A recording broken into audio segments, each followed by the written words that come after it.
Okay. Put your glasses on. Hold on. Put them on. Hold on. All right. So, today, guys, our target is gluing your clock. Now, not every clock is going to be exactly the same, but again, this is just a general demonstration on, generic clock, which is this wall clock number 2, I believe it is. I've already done through step 11. Again, real important, make sure this is sanded completely down to like 220 so it's ready to finish. And make sure that the cove has also been sanded down to 220 and ready to finish, because once we glue this on, you're not going to be able to sand those very well. And the face of board number 2 needs to be sanded down to 220 so it's ready to finish. Again, if we have that glued on there, you're not going to be able to sand that right up to those corners and get it completely sanded. Okay, so that's very important. Okay, so step number 12 says glue clock. The biggest thing that I see as a problem that students have is putting enough clamps on their clocks. Okay, with this type of clock, if these are available, and again, if 2 or 3 of you are gluing, we may not have 4 of these big hand screws, but I like to use these. Okay, and we want to get the clamps all set up before you ever start putting any glue on. Because you'll sit there, you have to work really fast with this glue. It has a working time of maybe 15-20 minutes. Okay, so get all your clamps set up. I'm going to need 4 clamps for this, 1 for each corner. And you want to make sure, if you're using a hand clamp, that you keep the jaws parallel. Okay, parallel. If you try clamping this and the jaws are not parallel, Under the rack. doesn't work very well. So like if you had this on here like this,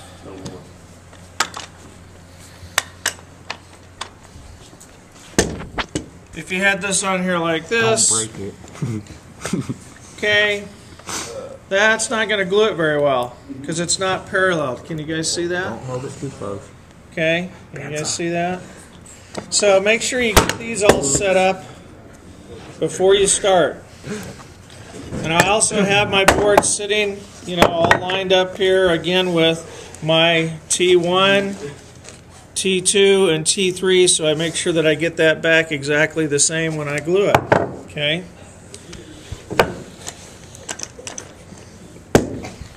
Turn the camera. And Hold it as still as you can.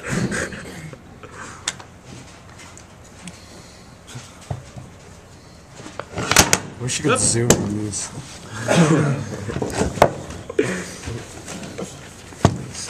Okay. Tyler Owen. Just hold on to that for me. Okay. And guys, these things are, a trick.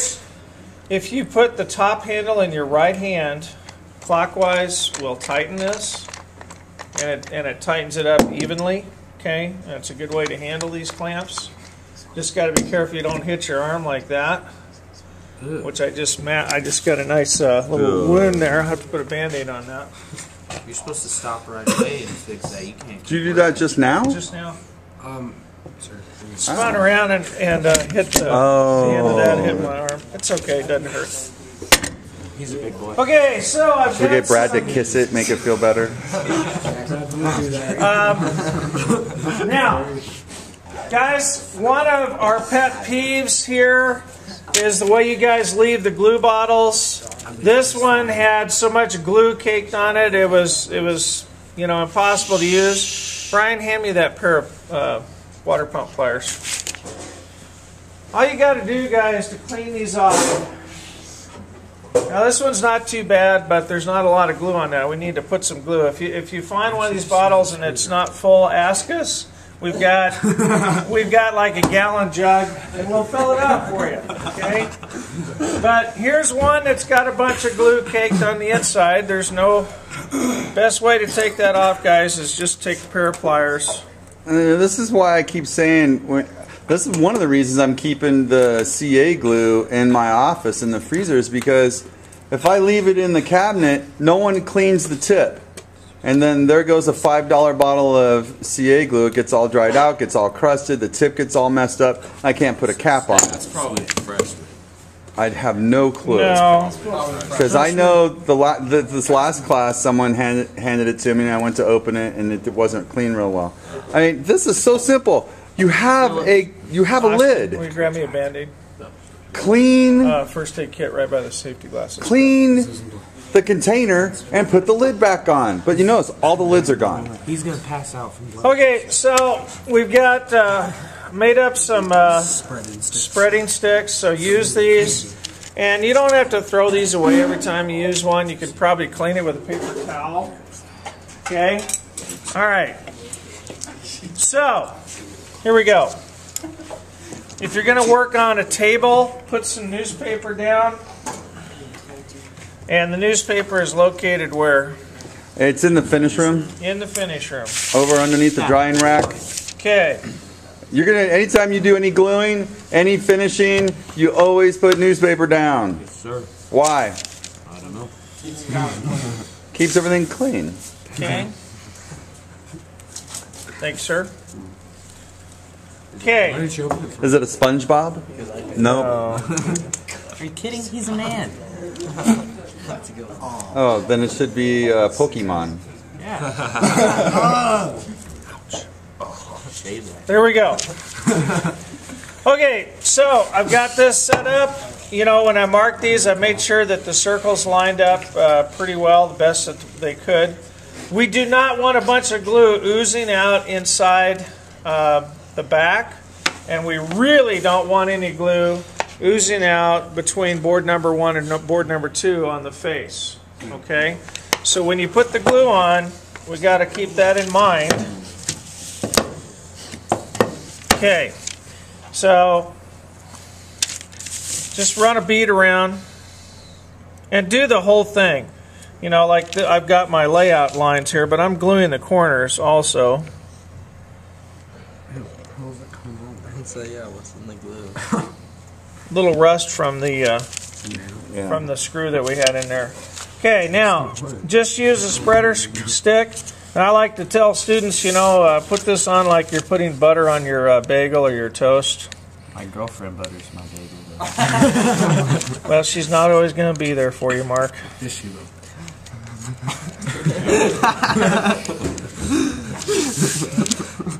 And we don't need to know about your dreams. Yeah. Life is school. So we want to put a thin coat on there, guys. Everywhere except for right around. I'm not putting any glue within about a ½ of an inch of the hole. And again, that's because that will seep out into there and make a mess.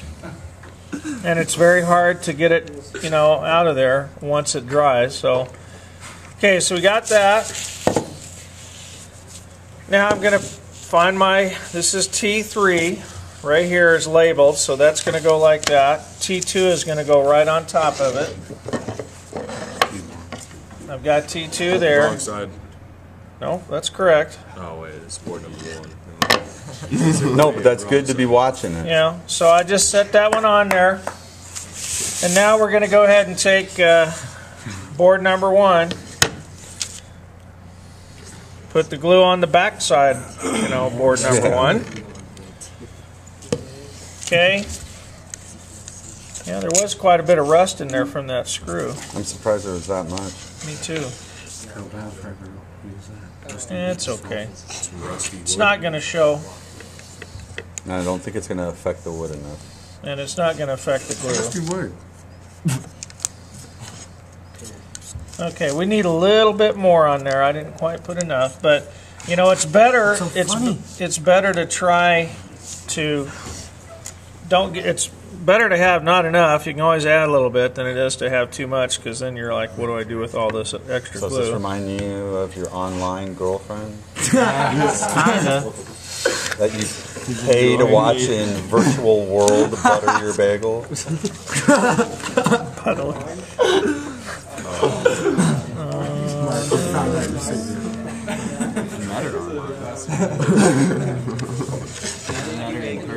Why don't you just get rid of those Arabian wives? She lives next to Dillinger. Okay, now guys, Mom butter your bagel, Mark? Dude, she might be moving back down with her dad. Seriously? okay, So you might be guys, seeing more of them. this Type Bond is not waterproof. Okay, this is regular original Type Bond, and if we were doing a project with that we wanted to glue that was going to be outside, we would use Type Bond 2, which is a waterproof glue. Austin, hand me a tri-square. But it's nice because this is easy water cleanup, so you get anything on anything, it'll clean up with water right A away. square, just a tri-square. Okay. Tri-square.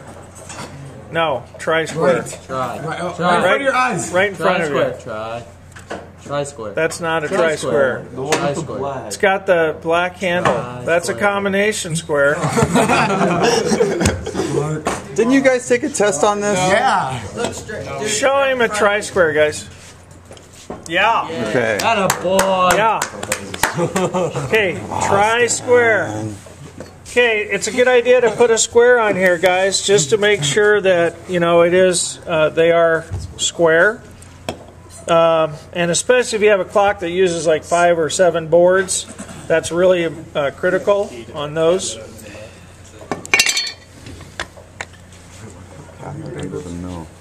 Huh?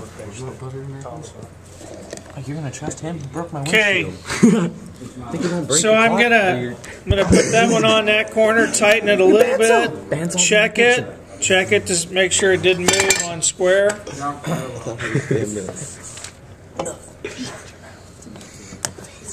No.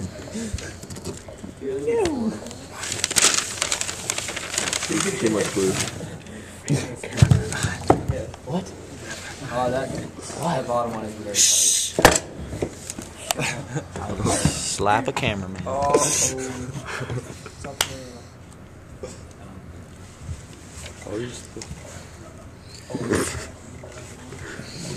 Get a grip on that.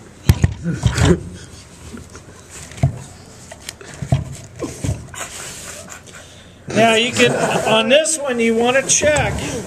I can see a little gap right here. That means my jaws are not exactly parallel. So I need to close that up just a little. I closed it up here.